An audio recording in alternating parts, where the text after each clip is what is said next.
pays qui ont participé quand même à des moments d'indépendance. Donc on a chacun nos, je dirais, des héros phares.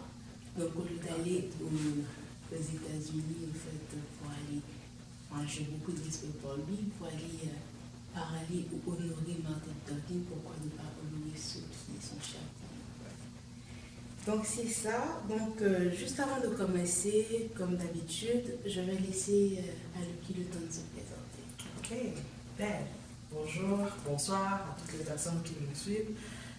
Moi c'est Lucky, je suis étudiante à l'Université de Moncton, à l'école de travail social. Je suis dans ma 4e année et bientôt la fin. Oh. Et voilà, je suis féministe, noire, africaine, Wow. fière de l'être. Surtout. Et voilà, c'est juste ce que je peux dire pour moi. C'est parfait alors, c'est bien dit. Donc, on va passer tout de suite aux questions pour l'instant. Donc, dans la question pour l'instant, j'ai juste déposé la plume. Donc, pour la question pour l'instant, nous allons un peu parler du Canada. Nous allons aussi parler de l'Acadie, de l'histoire de l'Acadie, un peu de Patrice Lumumba, un peu de Thomas Sankara, un peu de Toussaint Louverture et autres. Parfait. Donc on va commencer avec la première question qui est: au Canada, le mois de l'histoire des Noirs est célébré en quel mois et à quelle date? C'est plutôt le mois de février, là. Du 1er, je dirais, plutôt le 1er février, mais ça couvre vraiment tout le mois de février. Ok. Plus précisément. Ah, ça c'est une bonne question. Le 1er au 26, Un peu plus avant. un peu plus avant, au mois de février toujours. Ok. Le 1er au 18. Et oui. Ouais. Du 1er au 18 du mois de février. Ok. Donc en 2018, quel était le thème de la campagne du mois de l'histoire des Noirs du gouvernement du Canada? Quel était le thème en 2018? Et qui a été plus précisément mis en valeur? Je sais que c'est la femme qui a été vraiment mise en valeur. Mais le thème, alors que je l'ai... Ah oui, j'ai complètement oublié.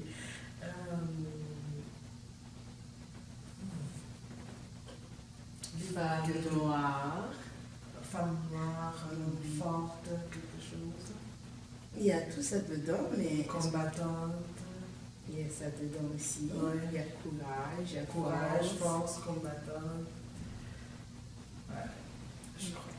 Mais c'est pas loin, c'est femme noire canadienne. Canadienne, ouais. Histoire de force, de courage et de vision. Ok. Mais Ah, je sais pas loin. pas du tout, pas du tout. Pourrais-tu me dire en quelle année, bon, non, pas ça. Quel est l'auteur qui a été désigné pour la rédaction du texte ou du poème mémorial du mois de l'histoire des Noirs? Donc chaque année, ils choisissent un artiste. Cette fois-ci, c'est un poème et un poète qui a écrit un poème dans ce cadre-là. Donc, lequel? Je dis, mais ok.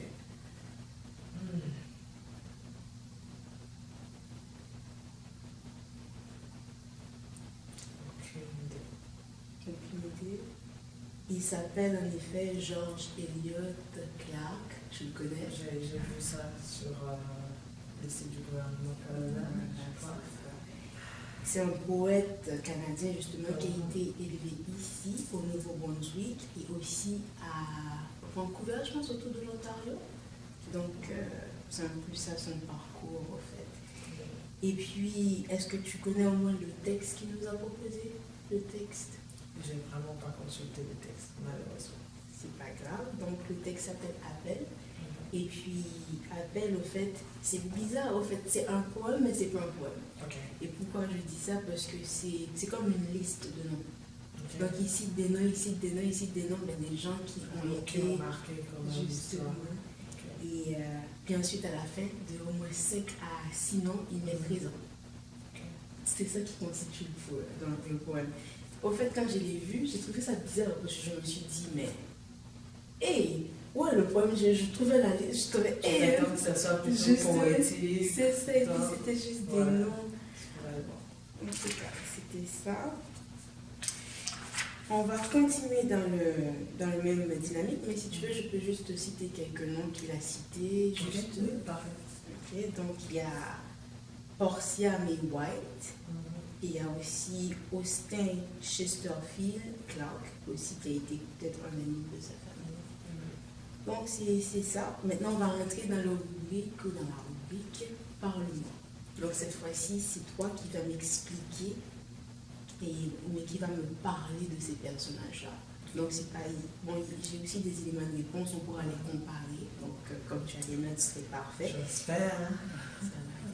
Donc, on le fait pour le fun. Donc, ça me parfait. Donc, voilà. Donc, la première personne, disons que tu as l'amabilité de me parler d'eux, en quelque sorte, c'est Patrice Lumumba. Parle-moi de Patrice Lumumba. Alors, Patrice Emery Lumumba. Patrice Emery Lumumba, c'est vraiment, je dirais, un personnage historique de la République démocratique du Congo, mais aussi pour l'Afrique. Il est l'héros national, parmi nos héros, parce qu'après lui, il y en a pas mal, en tout cas. Il est l'héros national et l'héros national pour l'indépendance de la République démocratique du Congo. Mais il a beaucoup aussi milité pour la justice, de lutte contre l'injustice et les oppressions. Partout, un tout petit peu partout en Afrique, comme notamment Thomas Sankara, qui était vraiment... On va revenir sur Thomas Sankara. Donc, c'est bien. Donc, en effet, c'est un leader politique, un homme d'État congolais, africain, indépendantiste. Ouais. Justement, il est mort en septembre 1960. Je dirais. Et en effet, comme tu dis, il a combattu pour la transformation du Congo belge. Et justement, pour que le Congo belge ne soit plus un Congo belge, que ce soit la République démocratique du Congo. En effet. Il était aussi un idéologiste. Et c'est l'auteur du livre, je pense, Le Congo, terre d'avenir, est-il menacé? Et dans ces livres, il revendiquait un peu l'autonomie de son pays, l'autonomie du Congo. Il voulait que son pays soit réellement indépendant, comme pas seulement le nom, mais il voulait vraiment l'indépendance réelle de la République démocratique du Congo. Je pense que pour les autres pays africains aussi. Oui, mais c'est super ça, c'est super. C'était justement un nationalisme, et puis ensuite c'est un panafricanisme. Quand même, il a beaucoup sur son actif. Beaucoup. Thomas Sankara. Thomas Sankara, l'ancien président du Burkina Faso, terre de hommes intègres, justement. Je pense qu'ils le sont encore. Et c'est un panafricaniste aussi. Il a beaucoup accompagné les femmes aussi dans leur lutte pour l'intégration des femmes. Et puis, c'est plutôt un anti-impérialiste aussi. Il combattait vraiment très souvent le pouvoir impérialiste, la domination ou la suprématie de colonisateurs sur l'Afrique. Ok. J'aime beaucoup ce que tu as dit parce que c'est vrai. C'est un président burkinabé. Il a fait son pouvoir de 1983 à 1987. C'est un révolutionnaire marxiste. Et parce qu'il était plus dans le côté communiste, panafricaniste aussi. Et puis, comme tu dis, il a beaucoup lutté pour la femme. C'est une bonne chose. Maintenant, parle-nous de Toussaint Louverture. Toussaint Louverture. Je dirais que c'est un homme politique français d'origine antillaise. Non, il n'est pas français. Un homme politique français parce que il a travaillé, c'est d'origine, il est de l'Antille, afro-caribéen, je crois ses origines. Et lui, de même aussi, c'est un anticolonialiste qui vraiment voulait c'est aussi un chef de révolution haïtienne. Ok. C'est ça, en fait. Il est né le 20 mai 1743.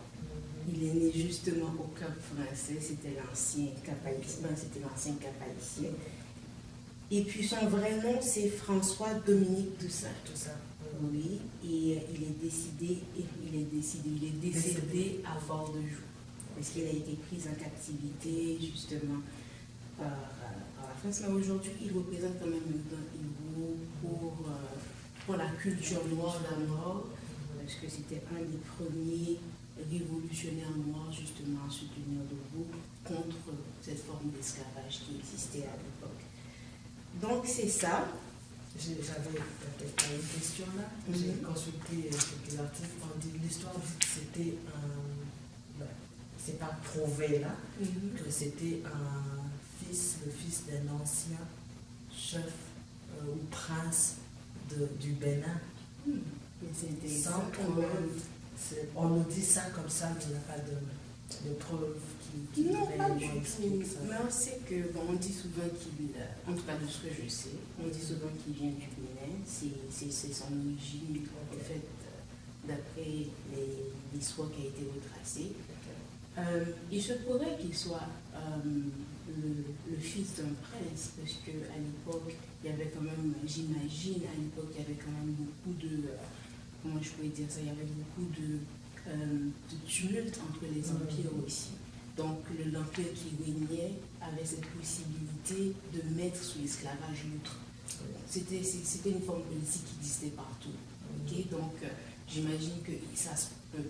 Donc, mais comme tu dis, il n'y a pas vraiment de preuve, il n'y a rien qui dit que c'était ça, mais j'imagine que par sa force d'intelligence, on se dit qu'il a peut-être été plus voilà, dans le passé, mais son père a été peut-être plus dans le passé que juste ça.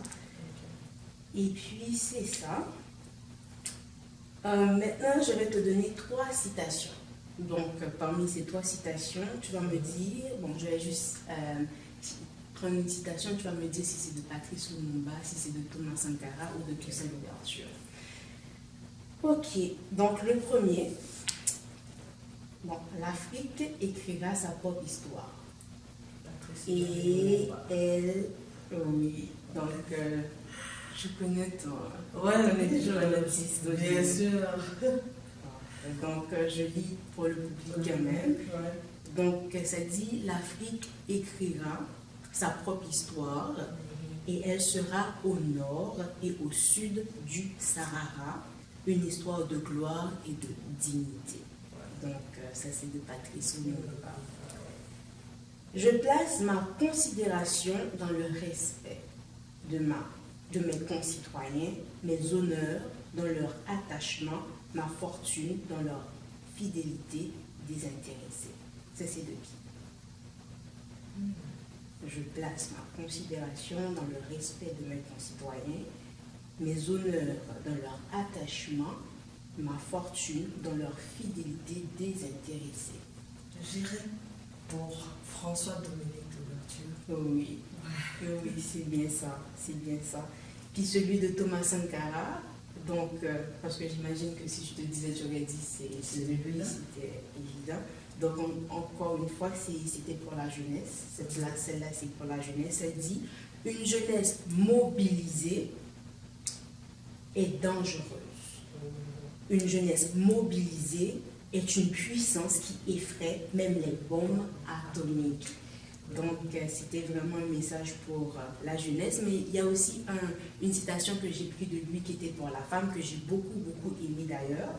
Je vais te la lire. La liberté de la femme passe par... la liberté de la femme passe par... comment je l'oublie? Une exigence du futur. Du futur, voilà. C'est ça. Donc, si vous parlez de la libération des femmes qu'on est, d'abord, des femmes noires, africaines, caribéennes, peu importe. Donc ça dit que la libération de la femme est une exigence du futur. Donc une exigence du futur. Donc, si on veut qu'on avance, si on veut que la société avance, justement. Il faut libérer, accorder cette liberté justement à la femme. Mais accorder cette liberté, qu'est-ce que ça veut dire pour toi? Parce que c'est quand même un terme qui a quand même une certaine forme d'enjeu. Qu'est-ce que tu comprends par accorder une forme de liberté? Alors, accorder une forme de liberté à la femme, c'est vraiment, comme tu as dit, c'est un très grand terme à débattre et puis comme à analyser. Ça nous pousse un tout petit peu à remonter vers l'histoire. On s'est dit dans le passé, la femme n'avait pas le droit de travailler sans peut-être l'accord de son mari. La femme n'avait pas le droit de posséder un compte bancaire sans avoir la signature de son mari, tout ça. Et accorder la liberté à la femme, c'est aussi accorder cette liberté de penser, cette liberté d'expression, cette liberté d'opérer de choix, sans pour autant être empiétée, sans pour autant être soumise à la suprématie ou à la domination de l'homme. Je dirais que c'est ça, voilà la société patriarcale. Et très souvent, on le dit encore, le féministe le dit encore pour dire que la lutte de femmes, on ne lutte pas contre les hommes en tant que classe sociale, mais nous luttons contre le système patriarcal établi qui conduit à la subordination de femmes. Wow. Subordination, quel mot sublime! J'adore cette phrase. Non, ça c'est à marquer quelque part, ça, à réutiliser. Subordination. Wow. Donc c'est ça un peu, je dirais, accorder la liberté à la femme. C'est ça, surtout à la femme africaine aussi, la femme noire, la femme, toutes les femmes, je dirais. C'est super quand même. Wow, c'est très bien expliqué, j'ai rien à ajouter. Donc c'est un peu ça, c'est travailler à ce que les femmes soient libres. Donc maintenant, on rentre plus dans la littérature. Donc ça va être plus dans la littérature. Ok. Donc encore une fois, la littérature dans la littérature, le mouvement littéraire de la négritude. Donc on a tous été colonisés, que ce soit l'Afrique, que ce soit les Caraïbes, il y a toujours eu une forme de domination, il y a toujours eu cette forme de, comme tu dis, de subordination du noir au blanc. Donc c'est l'histoire, c'est pas quelque chose qu'on veut indexer, on n'est pas là pour indexer, je veux quand même le dire, mais on veut quand même rappeler l'histoire vu que disons que c'est une petite séance où on parle de l'histoire justement. Son passé. C'est vrai. Donc on va révéler ou désenterrer, si on peut se permettre de dire ce mot, les auteurs qui ont participé à ce mouvement de négritude. Et si je peux le dire vite fait, le mouvement de négritude a été un mouvement qui a pris naissance surtout en France. Et ça a commencé avec des auteurs africains. Et tu auras la chance d'expliquer ça un peu après. Et justement qui ont pris conscience au fait. Parce que quand tu es chez toi, quand tu es chez toi, tu n'as pas cette conscience d'être noir. Okay? Donc tu vis dans une société, bon, à part le petit côté colorisme, là, plus tu es clair, etc. Mais on ne va pas rentrer dans ce débat vu que ce n'est pas le thème. Mais tu n'as pas conscience de ça parce que tu vis dans une société à la base noire. Mais une fois que tu rentres dans une société, c'est où les mentalités changent, où les choses sont différentes. Des fois, tu commences à avoir cette conscience que, ok, je suis différente. Voilà, c'est ça, différent. Donc, cette différence-là. Donc, on est toujours dans le contexte parlement. Donc, on va laisser à l'invité cette occasion tout simplement de nous parler un peu, puis ensuite, on va échanger nos réponses. Et j'aime bien le mouvement d'avoir ces notes. Donc, ça me donne cette occasion justement d'échanger sur la façon dont on comprend en fait les différents sujets. Donc, dis-moi, que sais-tu du mouvement littéraire de la négritude? Que sais-tu de ça? Alors, le mouvement littéraire de la négritude, comme tu l'as dit, ça vient vraiment de... Moi, je peux dire que ça vient non pas seulement de désir de reconnaître qu'on est différent des autres, mais d'accepter nos différences, mais ça passe aussi par le fait c'est une prise de conscience en fait.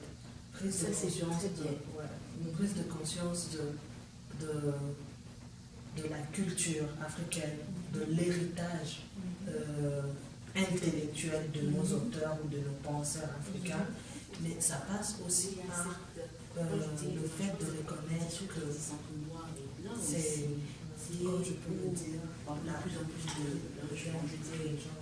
Bon, encore une fois, je tiens à le dire parce que je ne veux pas que ça devienne comme une forme de, tu sais, j'essaie d'implanter quelque chose, une idéologie. Non, on va justement dans l'histoire, on va justement aussi dans des choses qui existent en fait, dans notre société.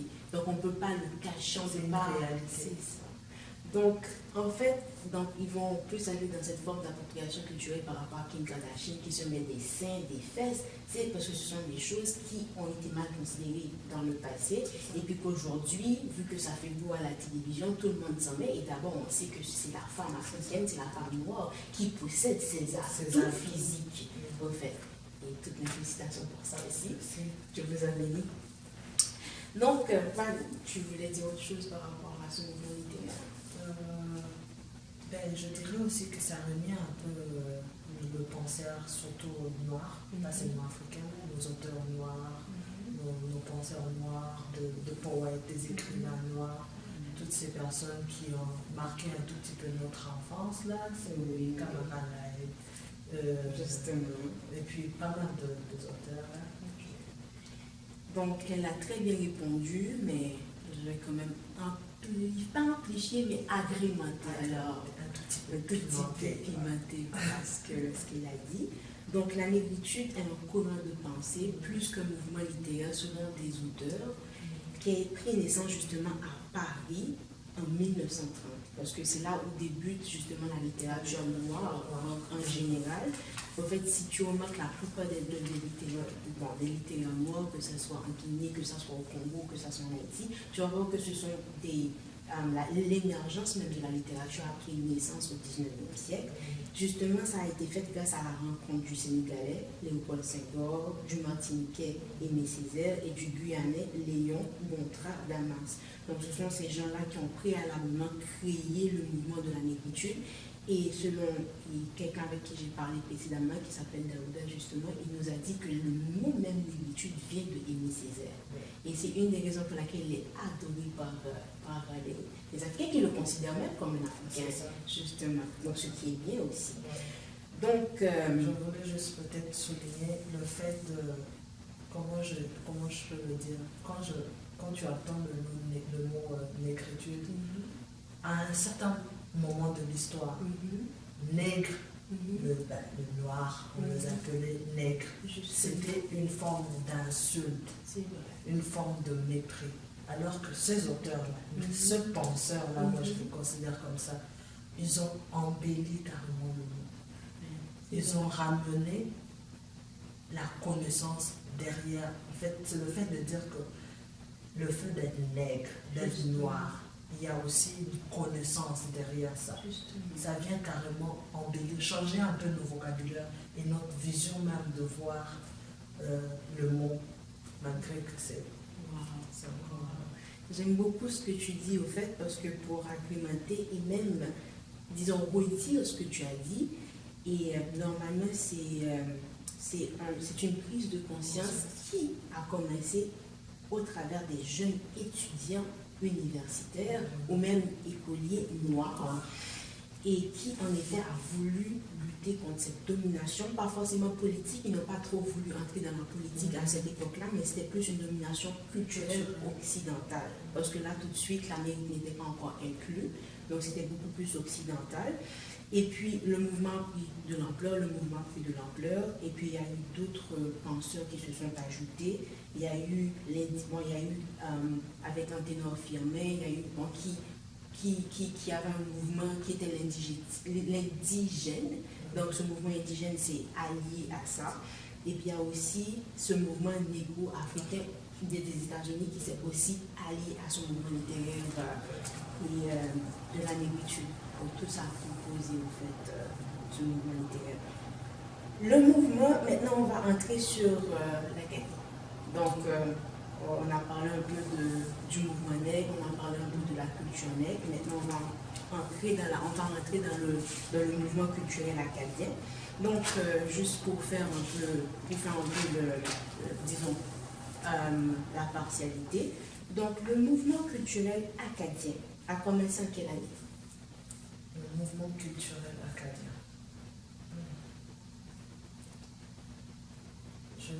Si je n'aurais pas de date exacte, je dirais peut-être vers les années 1800. Un peu plus bas. 1800. Mais les années 80. Disons 19. Non, mais ils sont toujours dans le 19e siècle. Donc, ça a pris naissance en 1960.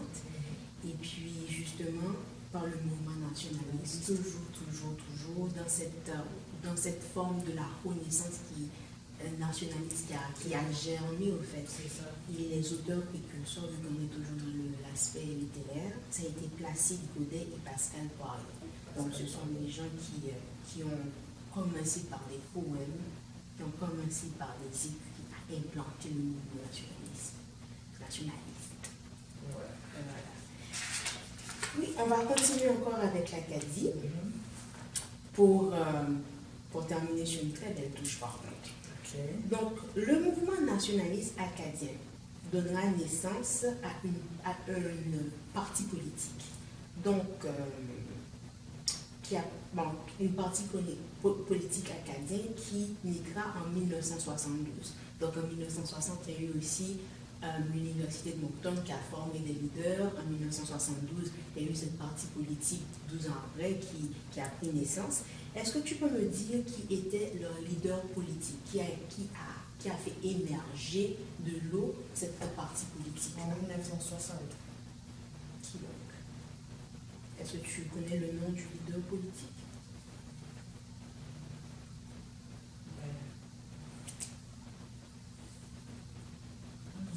En 1960. Louis Robichaud. C'est bien ça. C'est bien ça. Louis Robichaud, c'est quand même un personnage politique emblématique pour l'Acadie, parce que ça a été le premier ministre du Nouveau-Brunswick français du parti acadien, en effet. Et puis, au fait, là tout de suite, parce qu'il a été quand même un leader, il a été quand même quelqu'un qui a été apprécié par la société. Dis-moi le pourquoi, parce qu'on peut tous être politiciens et être oubliés, mais pourquoi celui-là particulièrement, mis à part qu'il a quand même été l'étendard, c'est vrai, mais qu'est-ce qui a fait de lui le personnage particulier? Je dirais c'est pour toute chance égale pour tous. C'est ça qui a vraiment marqué les empreintes de Robichaud. Wow. Donc justement, il a voulu défendre et défendre aussi, et travailler pour l'amélioration des conditions économiques et politiques des Acadiens. Donc c'était ça. Donc, les Acadiens français et les Anglais. Oh, bon, disons que dès que tu es Premier ministre, tu deviens Premier ministre et pour français et pour anglais. Donc il a essayé de faire la part des choses en fait. Donc il a vu les conditions, il s'est dit c'est le moment de se lever, se battre pour une Acadie meilleure. Et c'était un des premiers penseurs aussi, on dirait, parce que c'était quand même quelqu'un qui a étudié, qui a fait des études, un des premiers penseurs justement qui a pensé pour l'Acadie.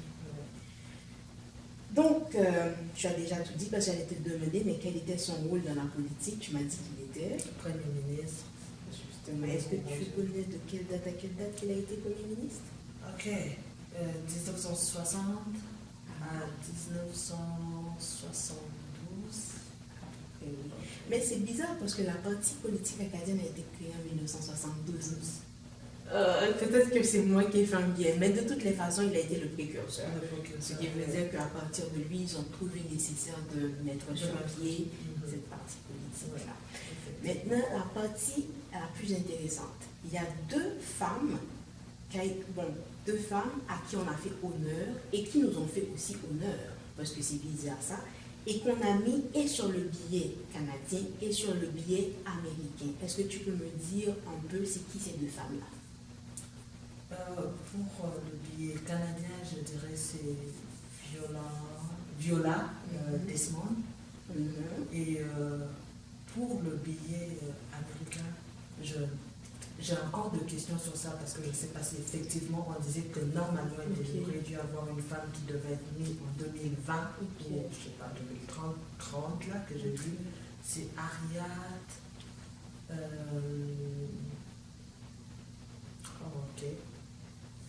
Ariad, aide-moi avec les noms de famille. Ouais. Donc c'est ça, c'est Viola Desmond et Ariad Tubman. Est-ce que tu connais un peu ces deux personnages? Est-ce que tu peux me décrire un peu leur histoire? Je dirais pour Ariad Djuba, le nom. C'était, je dirais, une femme noire esclave au départ, qui travaillait pour.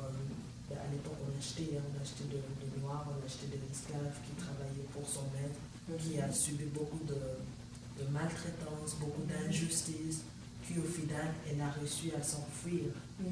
Mais après, l'histoire nous dit qu'elle est devenue un peu ce qu'on appelle Moïse de Noir. C'est vrai, c'est vrai. Elle est devenue Moïse de Noir parce qu'elle aidait ou elle faisait des actions, elle posait des actions qui faisaient en sorte que d'autres esclaves pouvaient s'évader ou se libérer, entre guillemets. Et bien aussi, elle a beaucoup lutté elle a participé en tout cas à la lutte de droit de vote pour les femmes, mais aussi pour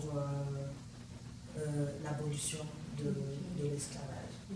C'est un peu ce que je retiens Je te dis, au fait. En gros, c'est la Moïse, au fait, des Noirs. Bon, pas des Noirs en général, vu qu'à son époque, il n'y avait pas encore eu cette abolition de l'esclavage, mais disons que disons, ils avaient tous une habitation, comme on peut dire, et puis dans sa habitation, en fait, elle a pu libérer des Noirs d'un maître à un autre. Donc, c'est ça. Et puis, est-ce que tu peux me parler un peu de Viola Desmond?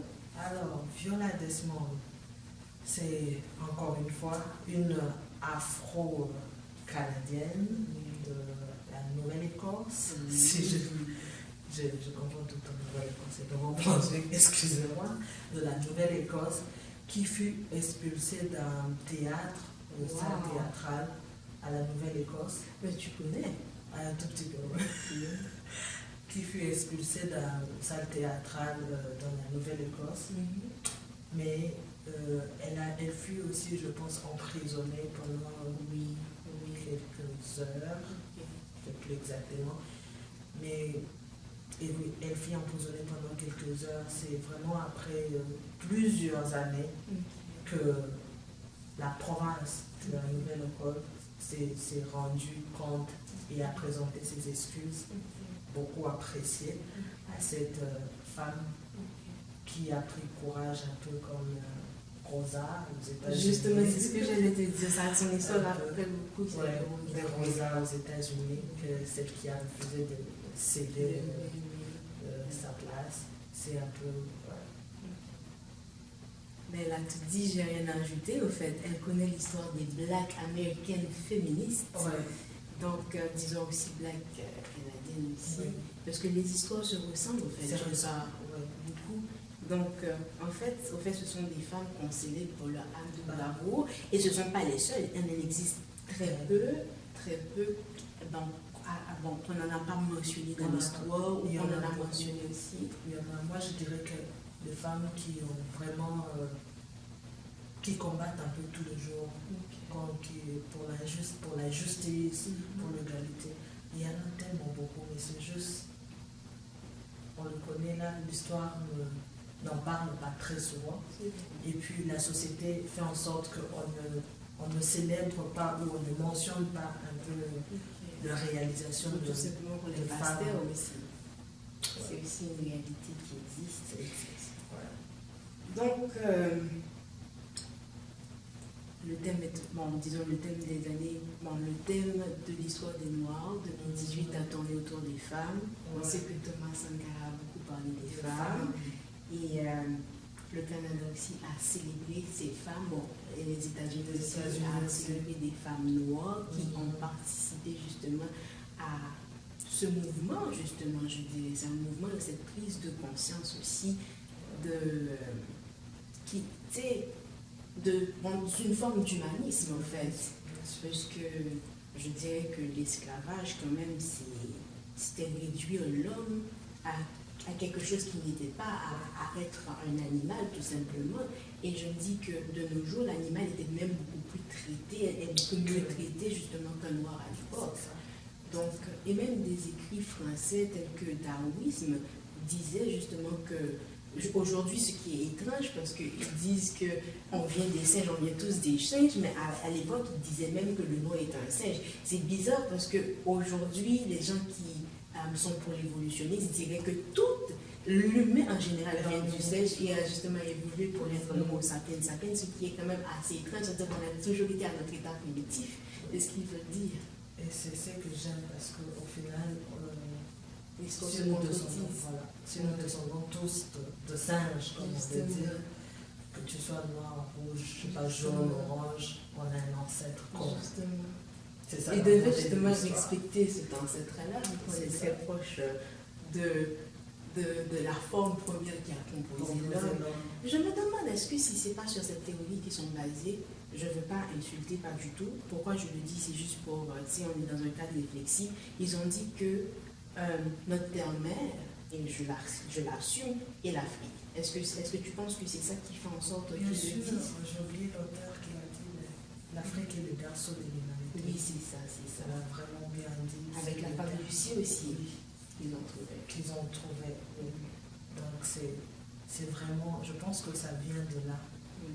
Mais au final, il faut voir, hein, même dans l'art, quand on mélange de couleurs, on dit que le noir, c'est l'ensemble carrément de couleurs. C'est vrai, tu as raison. C'est ça. Wow. C'est une femme connaisseuse, il faut faire attention à elle, hein? Je vous dis, attention. Maintenant, on est toujours dans le cadre de Parle-moi, qui est encore dans une rubrique de questions pour un titan. Cette fois-ci, on donne la liberté justement à l'invité de pouvoir délibérer justement et dire délibérer complètement justement sur ce qu'elle sait et ce que j'aime aussi parce que ça me donne des occasions de débat, ça me donne des occasions de pouvoir échanger et comprendre aussi quelles sont les idéologies qui sont derrière la tête de tout un chacun, ce qui est parfait. Maintenant, je t'ai déjà présenté. Je veux quand même te donner l'occasion de parler un peu de l'histoire des Noirs, mais pour tout de suite, ce que j'aimerais que tu fasses, j'aimerais que tu nous parles du Congo. J'ai quelques questions quand même pour toi si ça n'a pas été abordé. J'aimerais que tu regardes la caméra, tu te tournes, tu regardes la caméra et que tu nous parles du Congo. Parle-nous du Congo, parle-nous de qu'est-ce que le Congo représente pour toi. Alors, ça va être énorme. Peut-être je ne l'ai pas dit avant là, mais je suis congolaise. J'aime plutôt me présenter comme citoyenne du monde, au final. Congolaise. On va commencer par là, puis on va finir par être citoyenne du monde. Je suis congolaise, je suis d'origine congolaise. Alors, le Congo représente beaucoup pour moi. C'est mon pays, c'est la terre qui m'a vu naître, en quelque sorte. Le soleil du Congo a bercé ma peau. J'aime beaucoup ça, c'est très poétique. Le soleil du Congo a bercé ma peau. Carrément. Et c'est un pays avec beaucoup de Congo regorge plein de richesses. Ça, c'est vrai. Un pays au cœur de l'Afrique avec beaucoup de richesses, comme je peux dire. L'or, cuivre, cobalt, zinc, la forêt aussi, mais aussi on a une richesse culturelle. C'est vrai. La culture, une richesse culturelle.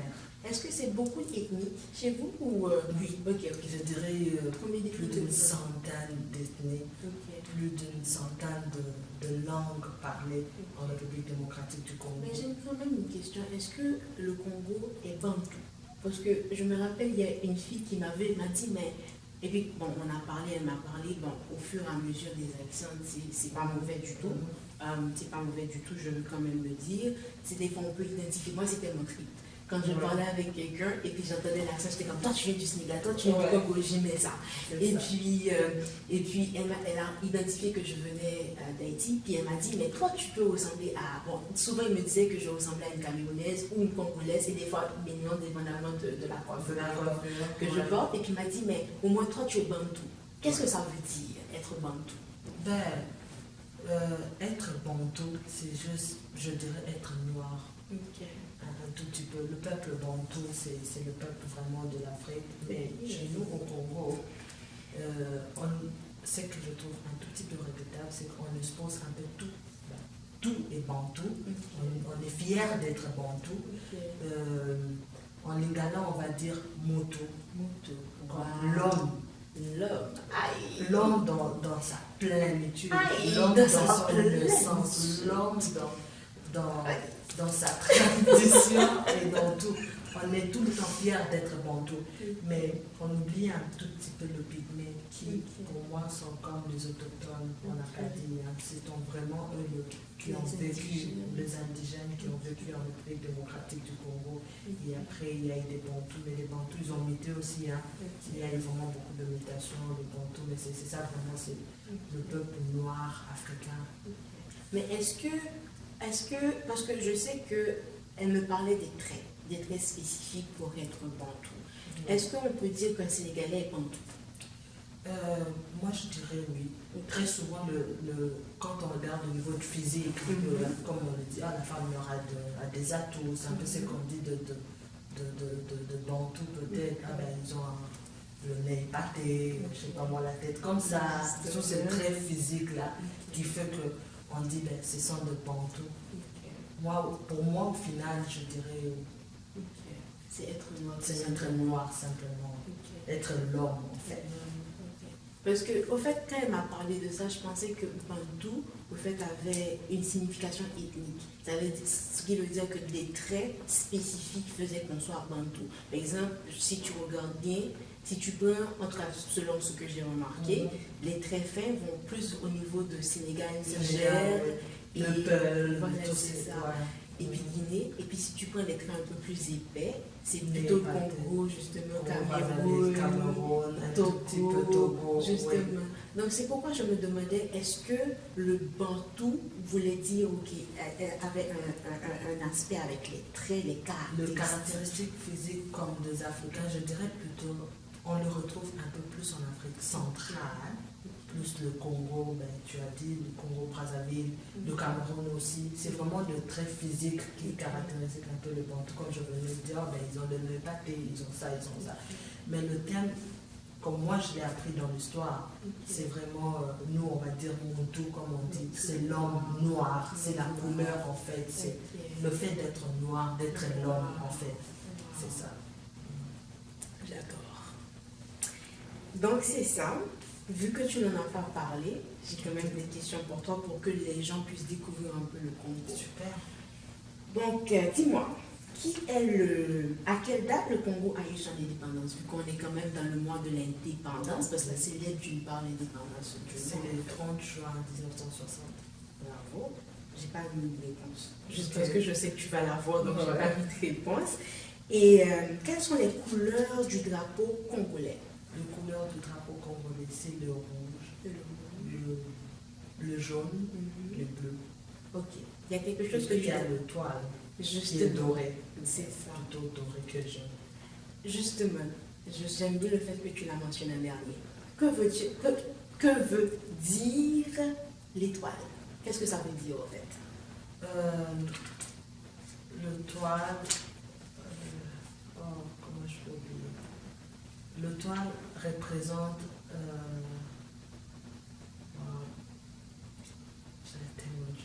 l'étoile représente comment je fais la richesse. La couleur dorée de l'étoile, c'est la richesse. C'est ça me vient. L'étoile représente la richesse. On sait qu'actuellement il y a eu indépendance, pas indépendance, élection. Élection. On ne va pas trop en parler vu que les journaux ont déjà fait leur travail.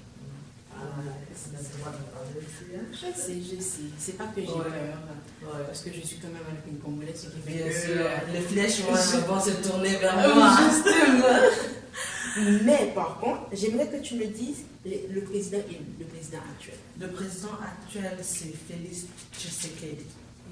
Et le fils de feu Tshisekedi, son père qui fut un combattant, un militant pour l'indépendance, qui nous a laissé, et c'est son fils qui était le président de la République démocratique du Congo. Et comment tu sens ça? Tu es fière de ça?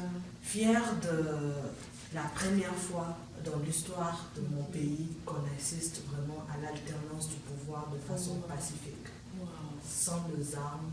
Mais après, avant d'y arriver là, il y a eu beaucoup de sang, il y a eu beaucoup de bains de sang, il y a eu beaucoup de conflits et tout.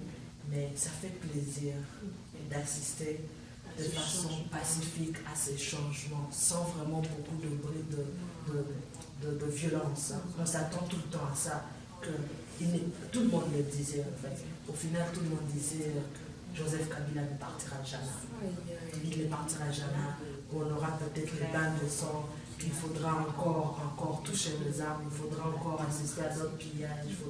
Mais ça fait plaisir de voir pour la première fois dans l'histoire de la République démocratique du Congo, on a un président sortant et un président qui s'échange carrément de place et qui a dit de façon pacifique. Moi, j'étais émue de voir ça. Après, on voit qu'il est parti, voir ce qu'il nous réserve dans les 5 ans. Mais ce que j'aime bien, donc finalement, je dirais que tu es pour la démonstration des puissants là. C'est ça, des puissants.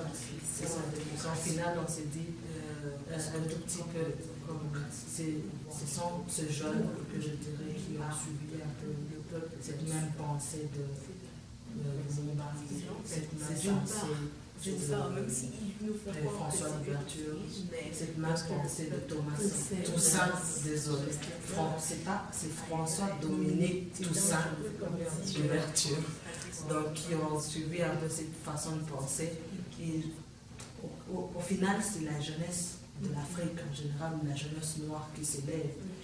Et pour encore honorer une fois Thomas Sankara, parce qu'il a dit vraiment de choses qui sont réelles. Il a dit tuer Sankara, de milliers de Sankara vont naître. C'est un peu, tu sais, ce que j'aime beaucoup avec l'histoire, c'est que les paroles des leaders se ressemblent toujours. Parce que Toussaint Louverture a dit la même chose, il a dit même si vous coupez l'arbre, les racines vont toujours germer. C'est-à-dire que peu importe qu'ils disent, beaucoup de Sankara va remettre, comme s'il dit le peuple gagne toujours, donc c'est toujours la même idéologie, c'est-à-dire que peu importe la façon dont vous voulez opprimer le peuple, un jour le peuple va finir par se réveiller. C'est libéré. C'est ça. Surtout par se réveiller. Ah oui. C'est la première des choses. Ah oui. C'est ça. Donc, on a beaucoup parlé, mais j'aimerais quand même présenter un livre, parce qu'on fait toujours la présentation du jour. Et ce livre, c'est un jeune homme que j'ai trouvé sur Facebook. Je suis tombée sur lui. Et si vous en avez des livres, n'hésitez pas, vous voulez que je le partage, peu importe ma nationalité, je veux le faire avec joie, parce que je veux supporter quand même chaque individu dans ce parcours, parce que je sais que vendre des livres, c'est pas facile. Donc son livre s'appelle La mémoire, mon Dieu, la mémoire d'un trépassé. Ce livre a été écrit par Jean Clovel Junior Jean Clovel. Et puis, c'est disponible à l'achat. Il fait beaucoup de ventes de signatures aussi ces derniers temps.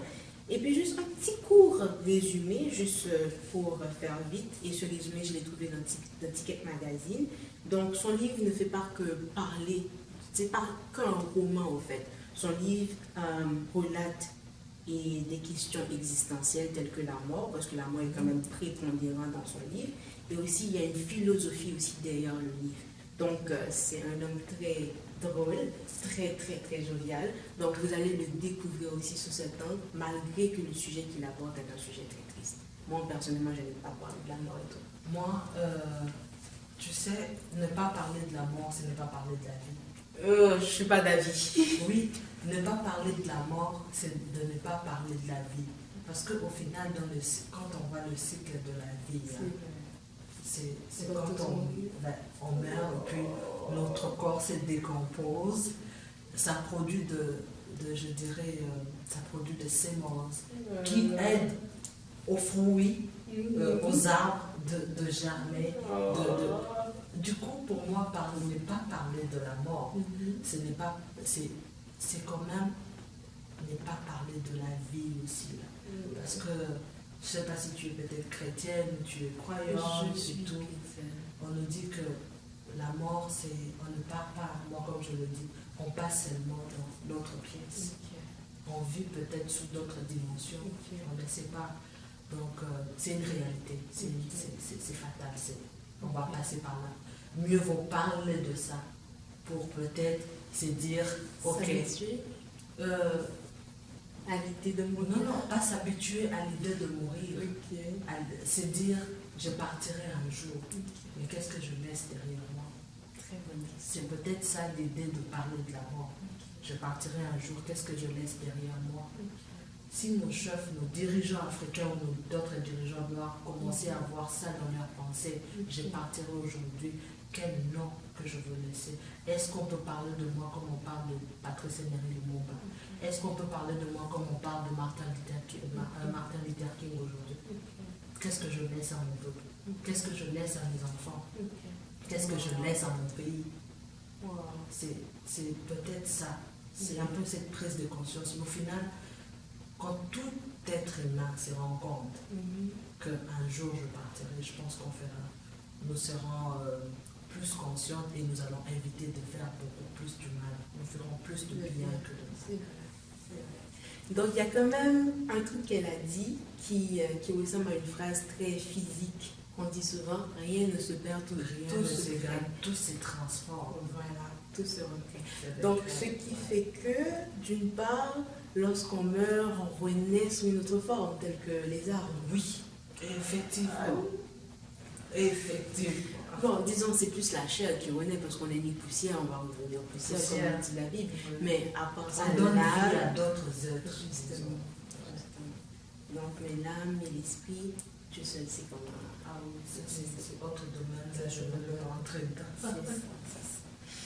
Mais par contre, là, tout de suite, on a fini avec question pour un champion, on a fini par titan plutôt, on a fini avec... Donc, on a fini avec Parle-moi, donc on a beaucoup débattu, beaucoup parlé de personnes principaux dans l'histoire des Noirs. Maintenant, j'aimerais que tu nous parles de ton projet. On est toujours dans le Parlement, mais parle-moi de ton projet. Le projet que tu es en train de faire pour l'histoire des Noirs. Dis-moi qu'est-ce que ce projet représente pour toi et qu'est-ce que c'est. Regarde la caméra parce qu'on veut savoir c'est quoi le projet. Pour commencer, le projet ne vient pas vraiment de moi. C'est plutôt le projet qui vient de... Ça a commencé avec l'association de Congolaises et Congolais du Nouveau-Brunswick. Mais après, il y a eu d'autres associations africaines qui se sont jointes dans l'idée d'organiser pendant cette période du mois de l'histoire de Noir, organiser des activités qui touchent un peu notre réalité, mais qui touchent aussi un peu la réalité de la province où nous vivons, la réalité de la ville où nous vivons. Tout au long, on l'a vu peut-être tout au long de l'année, tout ça se poursuit encore. On parle très très souvent de la diversité culturelle. On veut ramener des personnes à vivre cette beauté de la diversité culturelle. Et pour ce mois de l'histoire de Noir, de communautés africaines et d'autres communautés, parce que moi, quand je considère l'histoire de Noir, au fond, c'est pas seulement l'histoire de Noir. Je dirais c'est l'histoire de l'humanité pour moi. C'est l'histoire du monde. Parce que comme on a vu que Thomas Sankara luttait pour la justice, un peu Patrice Emery Lumumba, c'est pareil, Martin Luther King, on le voit encore, on le voit. Dans chaque mouvement des luttes, dans chaque prise de conscience, il y a deux mots qui me reviennent. C'est l'injustice et les oppressions. À chaque fois que le peuple ou les personnes sortent revendiquer, c'est très souvent contre l'injustice et contre les oppressions. C'est vrai, mais surtout pour nous les peuples noirs, parce qu'il y a quand même beaucoup d'autres luttes qui ont été menées. Oui. C'est vraiment ça. Et quand je regarde cette lutte-là, je me dis, c'est vrai, nous on a combattu pour ça, mais aussi il faut le dire, les luttes de peuple noir ont aidé un peu à créer l'histoire du monde ou à créer l'histoire de la réalité que toutes les personnes vivent, hein, tu vois. On va peut-être parler de black féministes, entre guillemets, là, qui ont des revendications de femmes noires amenées à d'autres réalités comme le sexisme qui était vécu par les femmes blanches et les femmes de couleur. Donc c'est ça. Et pour ce mois de l'histoire de Noir, le thème choisi c'est bien que différents, nous sommes égaux. J'ai vu ça en effet sur la fiche. Bien que différents, nous sommes égaux. Donc cela veut dire, malgré nos différences, on reconnaît, parce qu'il faut le reconnaître, on reconnaît nos différences. On reconnaît que ma couleur de la peau est peut-être différente avec les blancs cormiers, ma culture ou ma cuisine est un peu différente avec les autres cultures. On reconnaît ces différences, mais comment dans cette différence nous pouvons mettre en commun, nous pouvons collaborer, nous pouvons mettre en commun ce qu'on a de semblable. Et ce qu'on a de semblable, effectivement, c'est peut-être la mort. Le partiment un jour, peut-être la naissance aussi. Ouais, peut-être la naissance. C'est peut-être le fait que j'adore la lecture, toi aussi. C'est peut-être que tu peux adorer la lecture, c'est pas un problème. C'est ça. Donc c'est mettre ensemble ce qu'on a en commun, mais aussi promouvoir cette beauté de la différence. Mais tu sais, en tout cas de mon point de vue, s'il y a quelque chose que j'aimerais ajouter, je dirais que vous êtes deux peuples trop forts et très forts. Et pourquoi je le dis? Permettez-moi de le dire, vous êtes deux peuples très oppressants. Oui, ce qui veut dire que lorsque ça ne va pas de votre côté, l'autre oppresse. Lorsque ça ne va pas de votre côté, l'autre oppresse. Finalement, on ne sait même plus où on se trouve. Mais mis à part tout ça, je dirais que vous êtes deux peuples, que ce soit le peuple noir ou le peuple blanc, vous êtes deux peuples avec beaucoup d'ego. Et je pense que comment je pourrais dire ça, c'est cette lutte d'ego, c'est cette lutte d'histoire qui fait en sorte qu'il y a cette difficulté de s'entendre. Bon, je ne dis que, ça ne veut pas dire que l'un doit abandonner son ego par rapport à l'autre, c'est juste que savoir comment figure it out. En fait, j'utilise un mot plus ou moins chaque, parce que le mot figure it out, c'est un mot puissant. Il faut pouvoir voir comment vous pouvez faire pour vous en sortir, en fait.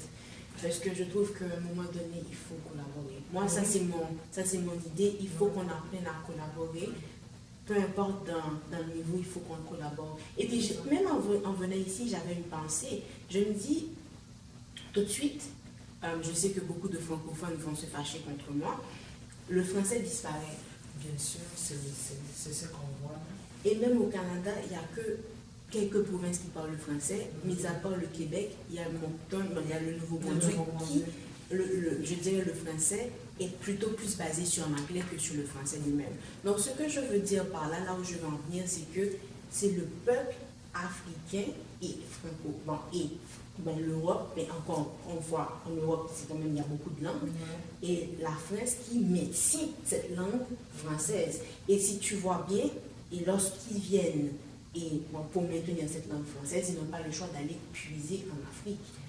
Donc, je me dis qu'à un moment donné, qu'ils le veuillent, qu'ils ne veulent pas, même s'ils forment cette agglomération de l'Union européenne, cette agglomération de pan-africaine, ou etc., de pan-caraïbéen, peu importe, et à un moment donné, il faut qu'on s'entende parce que les peuples qui parlent de plus en plus français, tout de suite, commencent à être minoritaires.